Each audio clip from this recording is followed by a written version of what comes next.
They don't use weapons, they use keyboards. These hackers have shut down cities, stolen billions, and crippled entire governments. Most of them were never caught. Join us, and let's expose the most dangerous hackers the world has ever known. Let's go.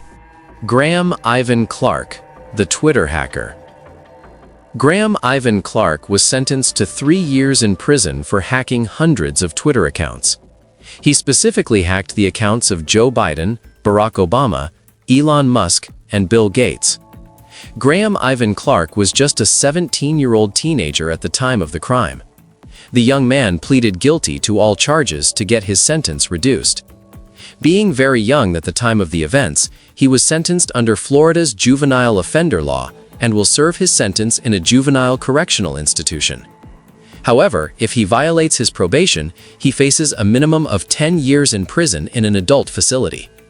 In July 2020, Graham Ivan Clark and 2 others, Mason Shepard and Nima Fazeli, were charged after the spectacular hacking attack on celebrity accounts. A message appeared asking subscribers to send bitcoins to an internet address.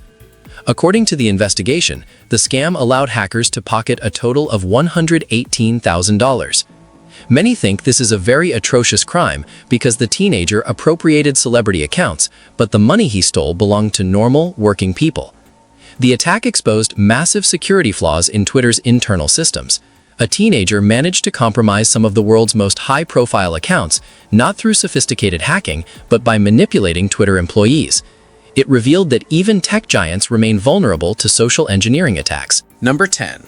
Anonymous, the Faceless Legion. They need no introduction. They are anonymous. To this day, nobody knows the exact date Anonymous was created. But since 2003, the collective began claiming credit for various hacks and DDoS attacks. Members established codes for public appearances. They wear the Guy Fawkes mask, the character from the movie V for Vendetta. This mask, which guarantees their anonymity, first appeared during demonstrations outside the Church of Scientology headquarters in 2008 and became their signature ever since. Anonymous claims, in their own terms, freedom of expression and absolute openness of the internet, which they pursue through hacking campaigns. They started small, deleting articles on websites containing texts they believe challenge this notion of free expression. The community also regularly practices doxing, which involves collecting personal data about targets before exposing them publicly as widely as possible. Anonymous actively confronts organizations they believe violate the group's fundamental values. The Church of Scientology, the governments of Australia, Egypt, Iran, and Zimbabwe, anti-LGBTQ groups, these are just glimpses of their targets. Anonymous is also known as a hacktivist group with a very peculiar and hilarious sense of humor. They've taken down payment processors that blocked donations to WikiLeaks. They've exposed child predators, they've declared war on ISIS. Their decentralized structure makes them nearly impossible to stop because there's no leader to arrest, no headquarters to raid. Anyone can be anonymous. Everyone is anonymous. I'm going to ask you a simple question. Are you a naturally curious person? If you're watching, I'm pretty sure the answer is yes. This space is made for people like us. To ensure you're always part of this community and receive all our latest discoveries, you just need to do one thing: subscribe to the channel. It's the best way to stay connected with us. Okay, now that you're part of our Legion of the Curious, let's move on to the next item. Jonathan James could have been just another class clown. At barely 13 years old, he entertained himself by breaking into his local school's computer networks. Then he hacked the Bell South Telephone Company website and replaced the homepage with humorous messages. One read, "This is only a demonstration of Bell South's miserable security." The kid lived with his parents in Pinecrest, south of Miami. Computers were something he knew intimately well. He got into hacking when he was 6 years old, with such obsession that his father had to confiscate the family computer where Jonathan spent his nights. Stories say he ran away, demanding they return the computer if they wanted to see what he was truly capable of. Jonathan was only 16 when he infiltrated NASA's network in 1999. The space agency had files and software worth $17 million stolen, including source code for the International Space Station. Because of this intrusion, NASA had to shut down their systems for 3 weeks to repair the damage. Authorities arrested him quickly, but he didn't serve prison time due to his young age. His skills were undeniable. His age was his only protection. The fact that someone so young could penetrate one of America's most secure networks sent shockwaves through the security community and raised serious questions about vulnerability across all government systems. Number 8. Evgeniy Bogachev, the untouchable. In 2015, the FBI offered a $3 million reward to anyone who could help capture hacker Evgeniy Bogachev. Considered one of the most wanted hackers in the world, he was suspected of orchestrating large-scale hacking using software that allowed him to recover banking data, passwords, and personal information worldwide, totaling about $100 million. According to federal agents, Bogachev's favorite aliases were Slavic and Lucky. At the head of a vast criminal network, he oversaw the installation of private software known as Game Over Zeus that collected information. The FBI is nowhere close to catching him. He's very far from hiding. Obviously, he doesn't fear arrest and doesn't hide his luxurious life. Comfortably settled in Russia, there are many photos on the internet showing him driving luxury cars or sporting his leopard print pajamas. In fact, according to US federal officials, Russian authorities tolerate all the eccentricities of hackers because they supposedly work for the country's espionage services. The Kremlin likely turned a blind eye to Bogachev's prior crimes to ensure his services and use his gifts for their own benefit. And they were right to do so. FBI officials said the network created by Bogachev with his Game Over Zeus software is one of the most sophisticated and damaging they've ever seen. He lives openly, mockingly, knowing Russia will never hand him over. He represents a new breed of cybercriminal, one protected by nation-states who value their skills more than international law. Lizard Squad, the Christmas killers. Most attacks carried out by Lizard Squad are denial-of-service attacks. This type of hack drowns servers under massive request floods to cause overload and prevent them from functioning. It's a well-known attack performed by hackers who don't need exceptional computer security skills. But here's the thing. The bigger the target, the greater the material resources needed for the attack. That's where Lizard Squad stands out. The group assembled incredibly heavy infrastructure. Microsoft and Sony's online gaming networks, Xbox Live and PlayStation Network, were attacked multiple times during December 2014. On Christmas Day, both services went offline, with Sony getting hit the hardest. Lizard Squad claimed responsibility on Twitter. The group also took credit for other mischief. Beyond hacking the Malaysia Airlines homepage, Lizard Squad hacked machinima.com, a video game streaming site. One of the groups with many Twitter accounts posted bomb threats about a flight. John Smedley, president of Sony Online Entertainment, was on board. His flight got diverted. When asked to justify their crimes, the hackers responded they did it for the lulz. Nothing more, nothing less. Pure chaos for entertainment. Their Christmas attack affected millions of gamers worldwide who just unwrapped new consoles, only to find they couldn't play online. The timing was deliberate, calculated to cause maximum frustration and media attention. Number 6. Owen Walker, the teenage botnet king. In 2008, a baby-faced kid from New Zealand named Owen Thor Walker stood in court, barely old enough to vote. Operating under the hacker alias A-Kill, Walker had the FBI tracking his every move. His crime was developing malware that built a massive botnet network. In February 2006, he teamed up with a University of Pennsylvania student to order his botnet army to attack the school's servers. Walker led an international hacking organization whose actions caused nearly $26 million in damage. His botnet wasn't just for show either. Walker rented out his network services to companies for installing adware, essentially turning his illegal creation into a business. Despite the severity of his crimes, New Zealand courts absolved Walker and only hit him with a small fine. Why the leniency? The computer genius also had Asperger syndrome, and his skills caught the attention of New Zealand police, who considered recruiting him. Eventually, Telstra Clear, a subsidiary of Australian telecommunications giant Telstra, hired Walker as a security consultant. His mission now involves advising companies on how to protect themselves against the very type of attacks he once specialized in. The irony is thick as concrete. A teenager who commanded a global hacking network now gets paid to prevent others from doing exactly what he did. Number 5. Kevin Mitnick, the original legend. Nicknamed the Condor or the Dark Side Hacker, Kevin Mitnick is arguably the pioneer of computer hacking, the first real hacker in history. Now 59 years old, he lives a respectable life as an IT consultant for his own company, but his past reads like a Hollywood thriller. At just 17, Mitnick became famous for breaking into a telephone switching center, capable of redirecting subscriber calls at will. While this type of crime barely raises eyebrows today, back in the early 80s, it was a masterstroke. The concept was completely different, and the American population was just discovering the basics of the internet. 2 years later, he suffered his first major bust when he broke into Pentagon computer files. He did it again, and the FBI caught him. During his sentence, he was held under conditions reserved for the worst criminals.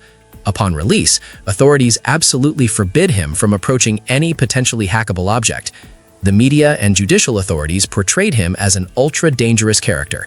Society viewed him as the man who could hijack their businesses. He was the first virtual criminal, and people had no concept of how dangerous data hacking could be. The world wasn't as computerized back then. Those most concerned and frightened were governments, who knew Mitnick could easily access their ultra-secret files.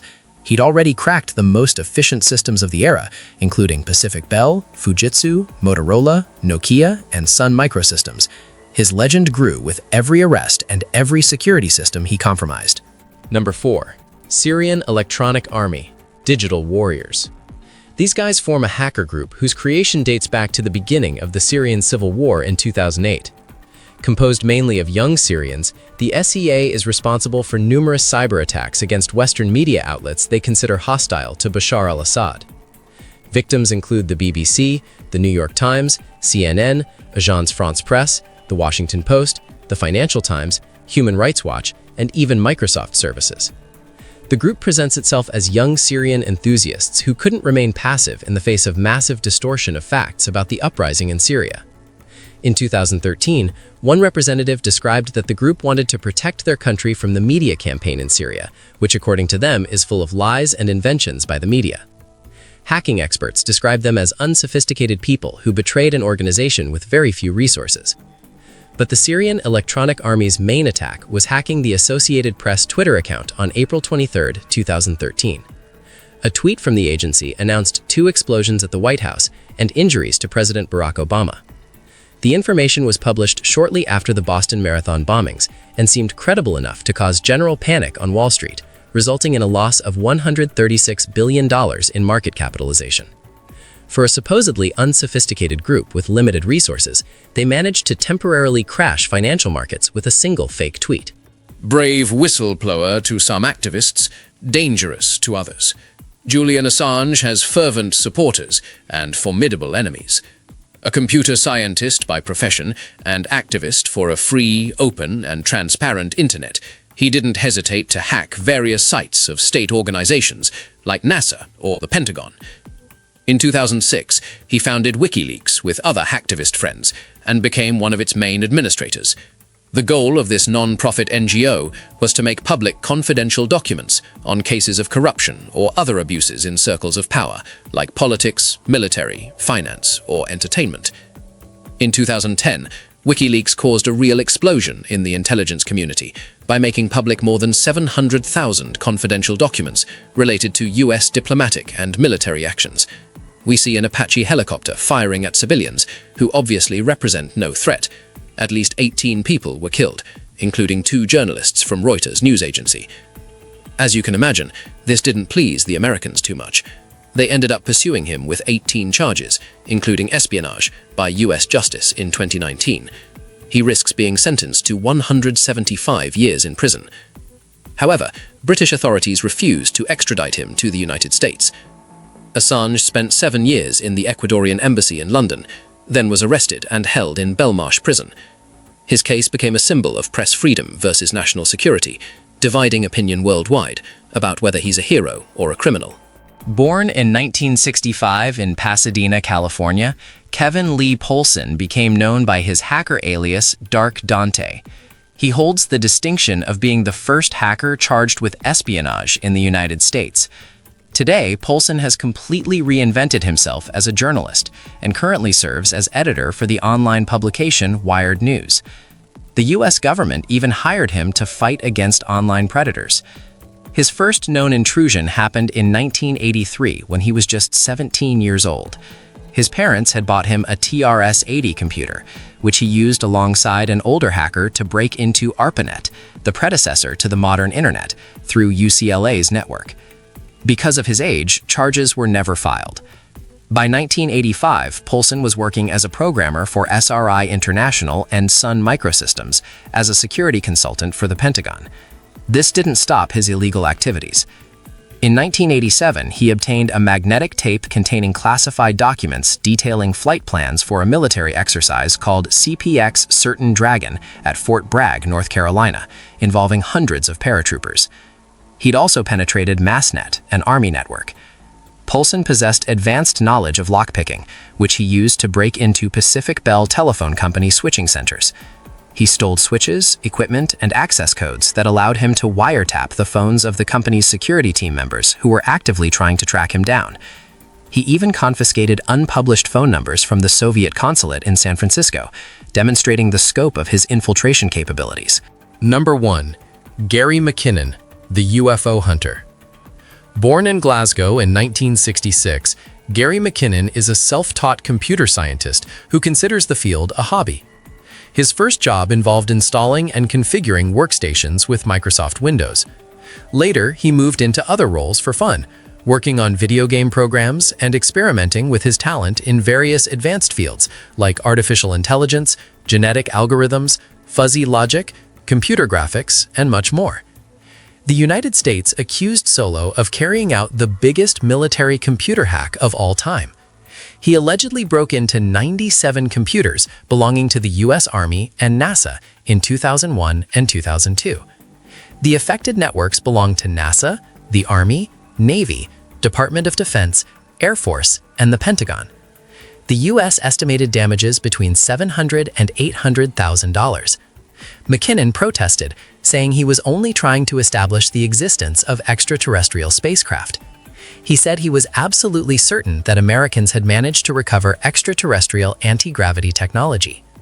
Calling him eccentric is an understatement. At one point in his life, he stopped cleaning himself and lived in a bathrobe in his apartment. After that, he spent his days and nights hacking U.S. military computers, obsessed with finding information about aliens, all from his ex-girlfriend's aunt's house in North London. The scale of his intrusion was massive, but his motivations were uniquely bizarre. Still curious? Then don't stop now. The next mystery is already waiting for you. Just click the video on screen. I saved it just for you. See you there, curious one.